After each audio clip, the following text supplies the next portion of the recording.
ꯕꯨꯠꯂꯨꯋꯥꯎꯕꯤ ꯍꯥꯏꯔꯤꯕ ꯋꯥꯔꯤꯁꯤꯒꯤ 10 ꯁꯨꯕ ꯇꯥꯡꯀꯛ ꯃꯌꯥꯝꯗ ꯈꯨꯗꯣꯜ ꯇꯝꯖꯔꯤ꯫ ꯑꯗꯣꯝꯒꯤ ꯃꯃꯜ ꯌꯥꯝꯂꯕ ꯂꯥꯏꯛ ꯑꯃꯗꯤ ꯆꯦꯅꯦꯜ ꯑꯁꯤꯕꯨ ꯁꯕꯁꯀ꯭ꯔꯥꯏꯕ ꯇꯧꯁꯤꯟꯕꯤꯗꯨꯅ 50K ꯌꯧꯕꯗ ꯒꯤꯐꯋꯦꯒꯤ ꯋꯤꯟꯅꯔ ꯑꯣꯏꯕꯤꯌꯨ꯫ ꯇꯣꯝꯕꯗꯤ ꯃꯍꯧꯁꯥꯗꯒꯤ ꯍꯧꯅ ꯀꯤꯕ ꯌꯥꯗꯦ꯫ ꯍꯦꯛ ꯀꯤꯕꯨ ꯀꯤꯔꯕ ꯃꯈꯣꯡ ꯍꯦꯛꯇ ꯍꯥꯝꯅꯤꯡꯉꯤ꯫ ꯃꯤꯁꯤ ꯂꯩ, ꯃꯁꯥꯒꯤ ꯄꯤꯊꯣꯔꯛꯄꯗ ꯈꯔ ꯀꯤꯒꯟꯕ ꯃꯤꯗꯤ ꯃꯄꯥꯜ ꯊꯣꯛꯅꯤꯡꯕ, ꯃꯈꯣꯡ ꯍꯥꯝꯅꯤꯡꯕ ꯏꯊꯤꯜ ꯀꯥ ꯍꯦꯟꯅ ꯅꯥꯏꯕ꯫ ꯃꯗꯨꯁꯤꯡꯒꯤ ꯃꯅꯨꯡꯗ ꯃꯥꯏꯕ ꯁꯥꯕ ꯇꯣꯝꯕꯁꯨ ꯑꯃꯅꯤ꯫ ꯗꯣꯖꯣ ꯍꯥꯏꯕ ꯄꯪꯂꯨ ꯍꯥꯏꯗꯨꯅꯁꯨ ꯄꯪꯗꯕ, ꯁꯤꯡꯂꯨ ꯍꯥꯏꯗꯨꯅꯁꯨ ꯁꯤꯡꯗꯕ ꯃꯍꯥꯛꯇꯣ ꯃꯇꯥꯡꯗꯨꯗꯗꯤ ꯀꯤꯃꯟꯈ꯭ꯔꯗꯨꯅ ꯕꯨꯠ ꯅꯨꯄꯤꯗꯨꯅ ꯆꯠꯍꯧꯔꯣ ꯍꯥꯏꯕꯗꯨꯗ ꯆꯐꯨꯗꯣ ꯇꯥꯞ ꯂꯥꯎꯅ ꯄꯥꯏꯈꯠꯂꯦ꯫ ꯑꯗꯨꯒ ꯑꯦꯛꯇꯤꯚꯥꯗꯣ ꯁ꯭ꯇꯥꯔꯠ ꯇꯧꯋꯦ꯫ ꯑꯗꯨꯕꯨ ꯁ꯭ꯇꯥꯔꯠ ꯇꯧꯔꯤꯕ ꯑꯦꯛꯇꯤꯚꯥꯗꯣ ꯁ꯭ꯇꯥꯔꯠꯇꯤ ꯍꯧ ꯍꯥꯏꯕ ꯌꯥꯔꯝꯗꯦ꯫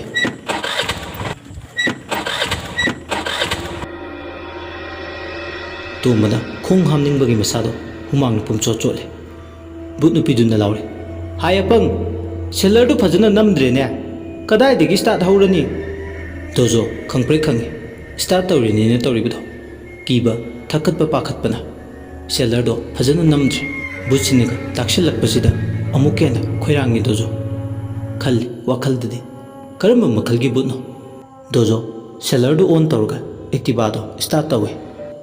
"ꯇꯣꯡꯈꯠꯂꯣ ꯑꯣꯖꯥ, ꯑꯣꯖꯥ ꯇꯣꯡꯈꯠꯂꯣ, ꯈꯣꯡꯂꯩ ꯊꯨꯖꯤꯜꯂꯁꯦ." ꯗꯣꯖꯣꯅ ꯁ꯭ꯇꯥꯔꯠ ꯇꯧꯕꯗꯨꯗ ꯑꯃꯗꯨꯁꯨ ꯐꯜ ꯂꯥꯎꯅ ꯆꯣꯡꯈꯠꯂꯛꯑꯦ꯫ ꯗꯣꯖꯣꯁꯨ ꯍꯟꯅ ꯃꯨꯛꯇ ꯌꯦꯡꯂꯝꯗꯅ ꯂꯩꯔꯛ ꯑꯗꯨꯗꯒꯤ ꯃꯌꯨꯝ ꯃꯥꯏꯀꯩ ꯄꯥꯡꯕ ꯂꯝꯕꯤ ꯑꯗꯣꯝꯗ ꯂꯩꯖꯕꯤ ꯊꯥꯗꯨꯅ ꯑꯍꯤꯡꯗꯨꯗ ꯄꯥꯏꯈꯩ ꯊꯧꯏ꯫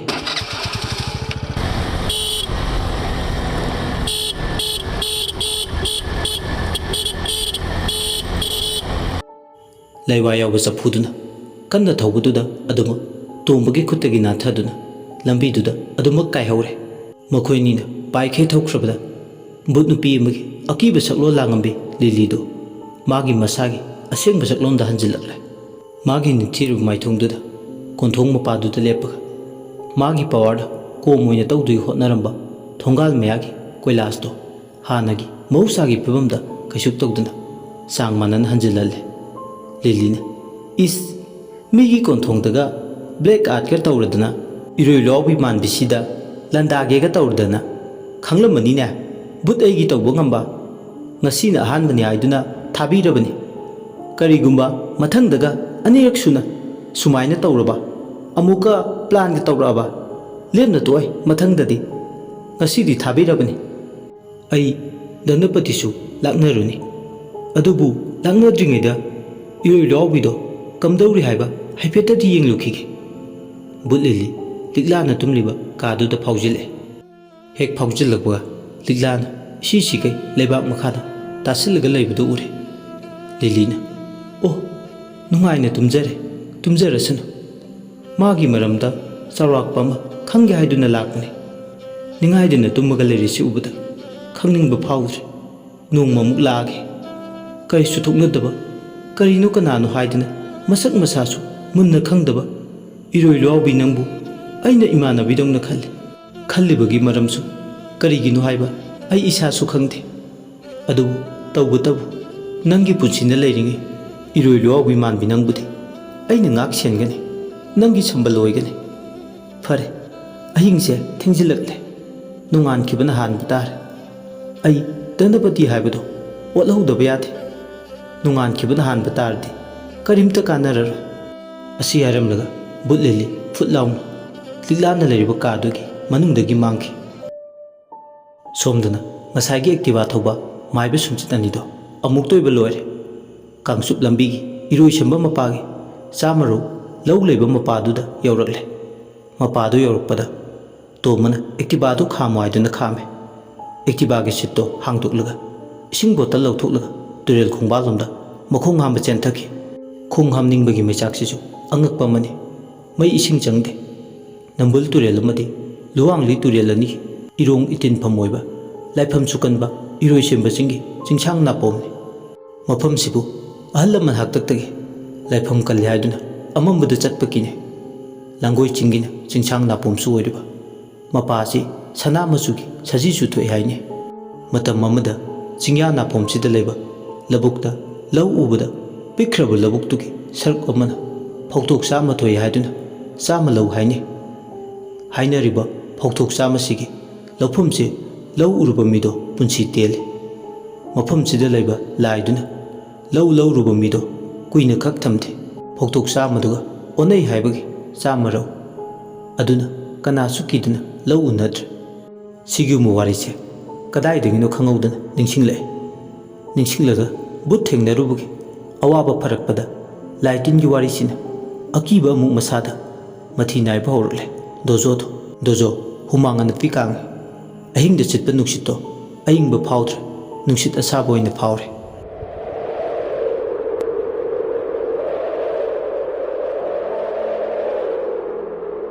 चिंखोंग चिंयादा हौरिबा उवासिंगदुगी उना वना लेंबगी मखोल मकने ताबदा मसादो याम हैनद्र उना लेंबगी मखोलदो ताबदा अमम मरक अदुदा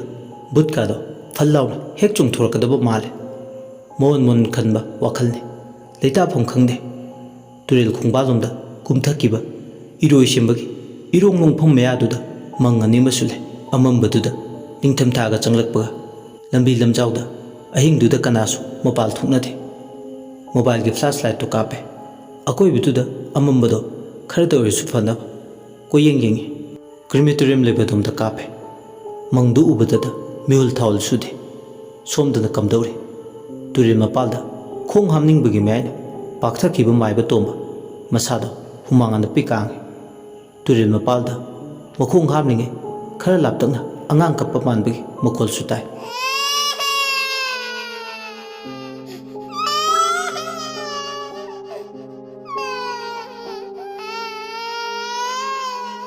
तोमना ओह तौरेदना ngasiदी कई कीदुना चेलगा सहुमोकनै हाइदो पुंगना पुक थिनबदे चनिंग तागी यारोइदौरी मैसुम तयाउदे तौरिसे मोबाइल की मंगालसिना कैदौरुनी अंगांग अमना थोकलाउना कपलाक्सिदा यालादी तोंबा मसादो चनिंग ताबा ngamjadre तुरेल मपालदा अंगांग कप्पगी मखोल तारंबदो हौजिक्ति लंबी मपालदा लेपगा लेहौबो दोजोसु मनान तारे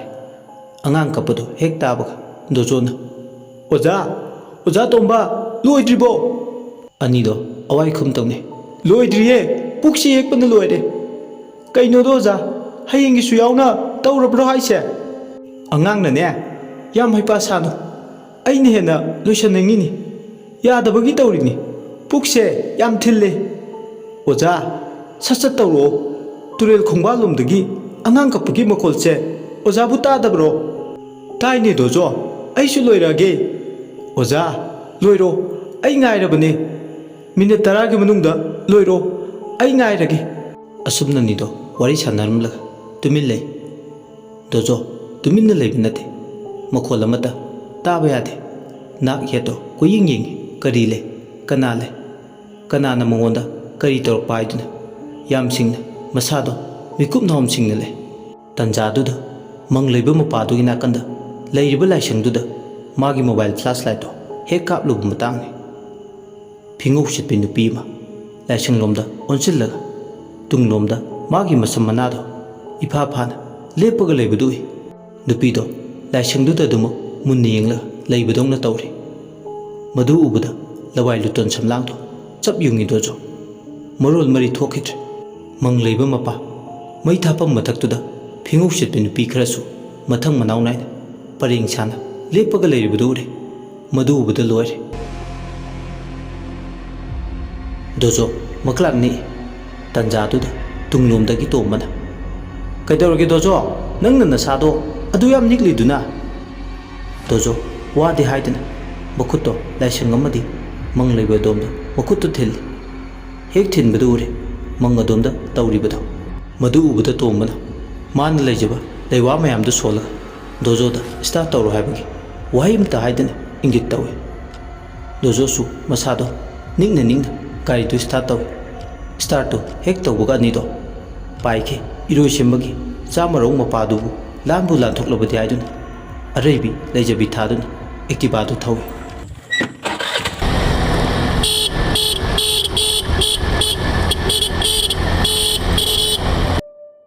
उचिन नाचिन एक्टिवादो पाइकै थौबना चामरौ मपादो लानथोक्औरे सोमदना कमदौरे बुट लिली सिंजमई धनपति होइगी लैबा युमदुदा फुकलाउना फाउदोरे धनपतिना इसी तुमदुना लैबदो उरे लिलीना ओ नंग ओइरे मीगी इमुंगदा ब्लैक आर्ट के तौगे खल्लिबा नुंगाइनिबा मीगी मिमानदबी इरोइ लोआउबिदा खुद थागे खनबगे लाक्नगे नोंगांद्रि फाउ असुमने हाइबगा लिलीना करी मरमगी युमदा लैरिबी इरोइ लोआउबिबु तानथोक्नबगे करीगी थौरांग तौरिनो हाना खंगतोक्लगे हाइदुना मागी पावरदो हाना सिजिन्नरे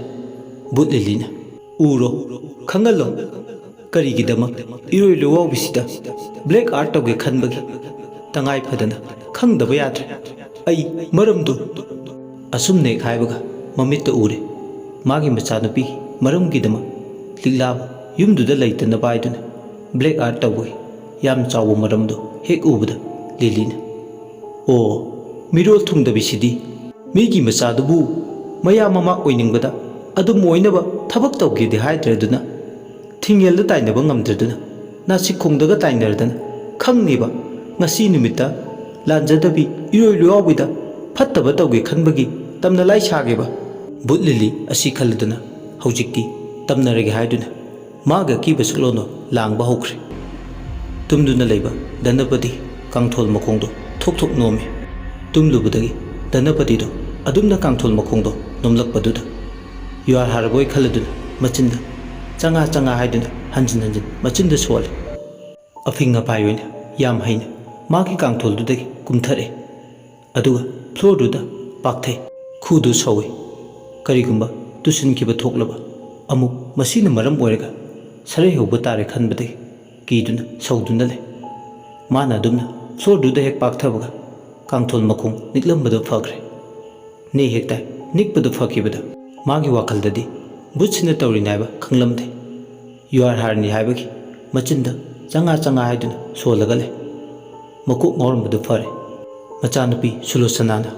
मागी कादुदा करम तौना लेरमगदबनो खनबददा मसादो अवाबा मायबदु ओय मा मथनदोइना लांगबदुंनो फावे युमसिदा लेबा मी अमदि कैरोइ लेकाइसिदा लेबा मी अमदा युआर हाबगी मसादा थोइना फावदे मांग मसादो इरांग लांगे अदुबु मचानुपीदो मतौ करमना लेरमगदुनो येंगा हाइदुना मागी कादुदगी थुगले मागी नुपासु गुवाहाटीदा अरुबा बिजनेस की मीटिंग अमगी चटकी युमसिदा लैरिबसे मचानुपीगा मा खक्तगनी मागी कादुदगी थोखिबदा ngairi tungda mi amana inarapagi saminama fangle khongkapto ahumukta ngairi thangtokpa adubu mi amana inabagi tungolaga phalap tawningi mana yeng thorpadana amuksu kanasu leibude akibana hena masado laksarakpadungna tawi अदुबु मागी चटफम थोपदो अमुक चले चटपदा ngairi Godrej की मरुमदा मी अमा लेपग लैबदु उरे mummy सामी ओइना अमुबदौना दनपतिना उरइबदो बुट लिलीना मागी अकीब सकलोल अमदे साहु मथि फोंबा होरगले बुटनी हाइबदि खंगदे दनपतिना चलमबदि चप लेपगा कनानो अदुदा लेपिदो गोड्रेज मरुमदा लेपग लैरिबदो हुरान ब्रहा लेकाई तानबा लाउरा नंग असी हारगा अहिंग लांथोरलबा मतमदुदा इशौ लांग खोंदो खरा वांगलब तौदुना खोंजेलदो वांगना सुम वांखले मसादो दुमा गोड्रेज मपा लेबा मरुमदु फाव चंगसिले अदु कनासु लेबुदे मान उखिबा अमुबा ममिदुसु मांखरे ने हेक्ता दनपतिदो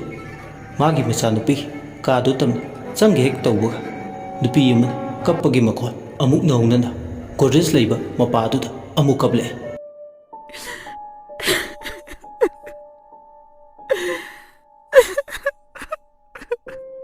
मखोलदुना मागी मखोंग अनिम पुनसिनखिबदौना तवे लेंबा यादे हाइबगी मतागु लेंगम सांगमद्रे नुपीदुना अदुमना हिगनिंगना कप्पगी मखोलदु ताबगा दनपति पांबोमदा सिरिबा लंजा तारानिथोइना तारगा साबा जंत्रदो मागी उनचागा तकनबदा मई होके फोंग फोंग साबदो मसादा फावरे अदुमना समिंदो मसादा फाव होरग्लबदा दनपति मसागे हानगी लाइटिन के समनबा मी होइबना मागी यमदुदा फत्तबा तिनमु लाइमु लेरे हाबा खंगले महाक मसादे तसेंगना खंगबदि नते बुत चंगे हाबदि करिगुंबा फत्तबा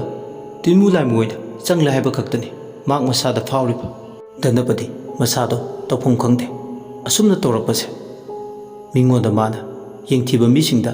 लाइटिन थाजनबगी थबक मयाम अब तौखरे अदुबु ngasi mak masada tholok labasida kanana mongonda laitin thajil laino mag yengnaba kana lekai tun tumil lepaga wakhal tore adu akibadi masada phawre jantra maya kan bama sibudi siri masina mongonda atamnana hekta hochil laklaga tainaba ngamlo habagi masada khanja bama dile higi klauna godes maramduda nupi yamana kappagi makhon floor du ta tariba mami du ubada अकीबनी फावरिबा दनपति मसादो निकबा मसु यावरे नुपीदुना लेप लेटना कपलेबदो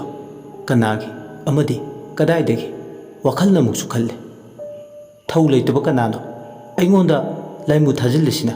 खंगनिबा हेक अइना खंगलकपा मतुंगदा कैदोरक पाइबदो येंगबा ताबने अइदिने मागी ओजा तोंबा हाइदुना अइंगोंदा ओइना अहिंगसिदा लाई थाजिल्लेबा जाला असुमना मतंदा मोन मोन खले खोंगदि थांग थोक्ट्रे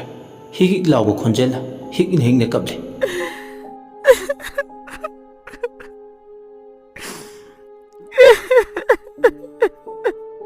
कबलम मदेगमो नुपीदुनमो थांगनबा मिकुप्ता सिसिकै नोगले नोगलकपदुदा दुमो पाखतपय थकतपय तौदुना माकदे किमन खरदुना खुनोक चानोकदुदा वखल तादुना लैमाइदुदा वानथख्रे दनपतिना वखल तादना लैमाइदे वानथगिबगा बुतलिली मफमदुदगी मांगि लंबी लमजाव मदा फुकलाउना मु फाउदरे कसिदी अहौबुनी कया तमनबिद्रबनी